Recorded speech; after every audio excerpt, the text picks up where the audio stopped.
How are you? Welcome to the International Hotel, Las Vegas, Nevada. We don't do things simple here. We do things cool at the Nashville Elvis Festival. About a year ago, I had a conversation with the gentleman you're about to see come out on stage, and I challenged him. And he rose up. He's been studying for over a year. He is ready for tonight. But first, I want to set the stage just a little bit. Think about the period of time Elvis had from around December 3rd, 1968, when the comeback special aired, going into January, the American Sound Sessions in Memphis were recorded. Suspicious Minds and Don't Cry Daddy. A couple of months later, you might have seen the film of him signing a contract to open in Las Vegas in the summer, and behind him are the girders of an uncompleted hotel that somehow, within 4 or 5 months, is open and ready to see the man. But Kurt Krikorian, the guy who built the hotel, said, I want to open my hotel with Elvis Presley in the showroom. Yeah. The largest showroom in Las Vegas. But wisely, Colonel Parker said, no, Elvis doesn't open a room. So Barbara Streisand opened the showroom at the International Hotel. And for 2 weeks, she had nothing but lighting and sound problems. When the man opened on July 31st, it was perfect. So you can say a lot of things about Colonel Parker, but he knew what he was talking about that day.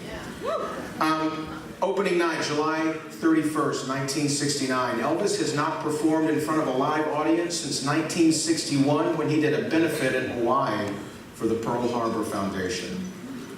I mean, if you don't count what he did in front of a studio audience in 1968. The showroom held 2,000 people. It was the largest showroom in Las Vegas at the time. On opening night on the 31st, it was pretty much invitation only, Hollywood celebrities and big-time gamblers.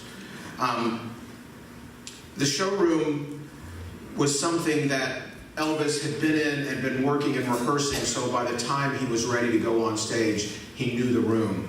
But he didn't know one thing. He didn't know who he was yet as a performer. So that first engagement, he was still discovering himself. He was discovering what worked on stage. That first engagement in July and August of 1969, Elvis did not wear a jumpsuit. It wasn't until February and January of 1970 when he went to a one-piece jumpsuit, because he said he couldn't move the proper way in 1969. Also, he was discovering who he was as an artist in the songs that he was singing.